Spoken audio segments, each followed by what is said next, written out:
Hello guys, hope all are doing great. सब लोग अपने अपने काम में लगे हैं। सब लोग अपने अपने काम में जोश दिखा रहे हैं, बड़ी मेहनत से काम कर रहे हैं और अपना लाइफ का पर्पस को पकड़ के चल रहे हैं। आज का जो टॉपिक है वो ये है कि डिसऑनेस्टी आपको बहुत दूर तक लेके नहीं जा सकता है। डिसऑनेस्टी हमेशा आपको एक्सपोज करेगा, आपको हमेशा फेलियर की तरफ लेके जाएगा। बहुत अट्रैक्टिव है लेकिन बहुत ही शॉर्टकट है आपको एक डिजास्टर ट्रैक पे लेके जाने के लिए। हमेशा अपने काम से लॉयल रहो, हमेशा अपने काम से क्या बोलते हैं ट्रस्टवर्दी रहो और हमेशा अपने काम के प्रति इस तरह से फेथफुल रहो कि खुद को ये लगे कि yes I have done my best. इसको सपोर्ट करने के लिए एक छोटा सा स्टोरी है जो कि बहुत कॉमन है लेकिन बहुत मीनिंगफुल है। स्टोरी ये है कि 4 दोस्त थे कॉलेज में और वो काफ़ी अच्छे दोस्त थे और उनको ये मालूम था कि 3 दिन के बाद एक एग्ज़ाम है कॉलेज में, लेकिन उन्होंने बहुत कैजुअल लिया और पिछले 1 रात 2 रात पार्टी करते रह गए और उन्होंने पूरा फोकस स्टडी में नहीं किया। लेकिन टेंशन भी था एग्ज़ाम का, तो चारों लोग ने एक प्लान बनाया कि क्यों ना हम लोग एक बहाना बनाएं और टीचर के पास जाएं और थोड़ा टाइम मांगे, क्योंकि हमने तो पढ़ाई किया नहीं है और एग्ज़ाम बहुत ज़रूरी है। तो उन्होंने क्या किया कि अपने आप को थोड़ा ग्रीस लगा दिया, मट्टी लगा दिया, ये लगा दिया, थोड़ा अपने आप को गंदा कर दिया और टीचर के सामने जाके ये कह दिया कि सर कल हम लोग बाहर गए थे, हमारी गाड़ी पंचर हो गई और हम पूरा रात गाड़ी को खींचते खींचते आए, हम लोग पढ़ नहीं पाए और हम लोग वो एग्ज़ाम में पूरा रेडी नहीं है। अब हम क्या करें, हम लोग कल का एग्ज़ाम नहीं दे पाएंगे, प्लीज़ हमारे लिए कुछ हेल्प करो। ये वो एग्ज़ाम नहीं है कि जहाँ पर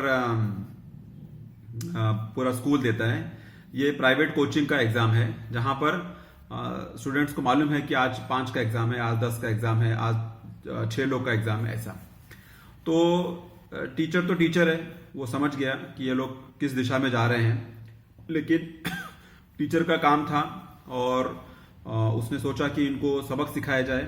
इनको फ्लैट मुंह पे बोलना कि तुम लोग जो कर रहे हो वो अच्छा नहीं है, उनको भी समझ में नहीं आएगा एंड दे विल, और उनके मन में भावना ये हो जाएगी कि हमने प्लान बनाया लेकिन टीचर ने हमारा सुना नहीं।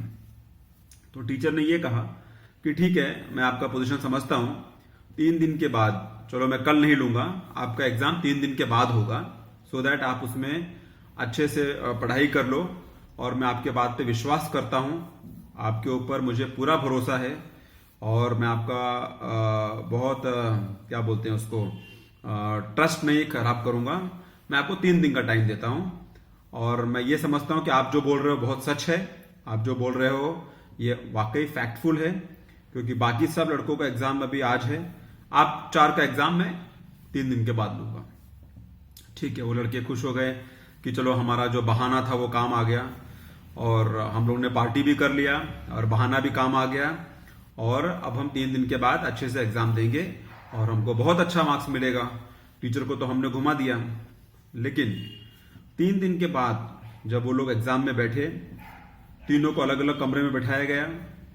तीनों को जब क्वेश्चन पेपर आया तो क्वेश्चन पेपर में केवल 2 ही क्वेश्चन था, सब्जेक्ट को छोड़ के, क्योंकि आज जो टीचर को उनको सबक सिखाना था वो करिकुलम का नहीं था, वो लाइफ का सबक था कि तुम लोग अपने लाइफ में क्या कर रहे हो और जो करने जा रहे हो उसको सबको समझता है। Don't think yourself as too smart, अपने आप को इतना चालाक मत समझो कि सामने वाला सब बेवकूफ है।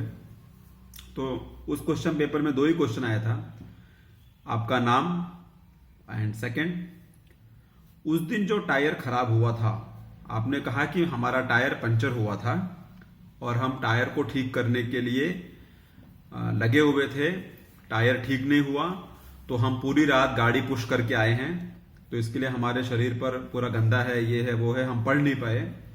तो हमको सेकंड क्वेश्चन ये था कि कौन सा टायर फ्लैट था, कौन सा टायर पंचर हुआ था, सामने का लेफ्ट राइट या पीछे का लेफ्ट राइट।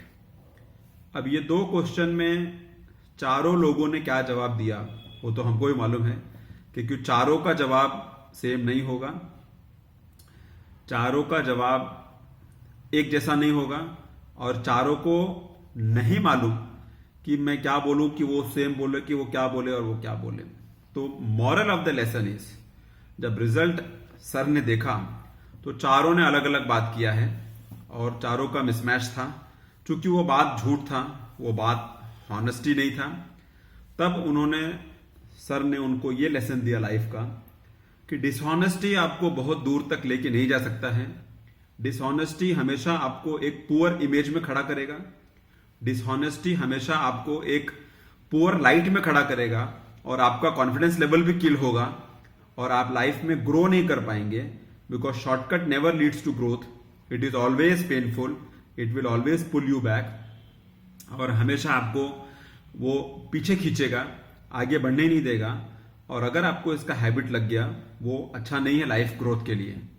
और ये बात जब उनको समझ में आई तो उन्होंने सर से माफी मांगा, उन्होंने सर को फैक्ट बताया और बोला कि सर आगे से ये नहीं होगा, please forgive us, whatever we have done this is the truth और प्लीज हमको फॉरगिव करो। और सर ने भी उनको फॉरगिव कर दिया बिकॉज सर न्यू कि ये टाइम है उनको शेप करने का, ये टाइम है उनको लेसन देने का, ये टाइम है उनको क्लैरिटी बताने का लाइफ में कि what you are telling is not good for you and if you continue with this then it is a problem for your growth.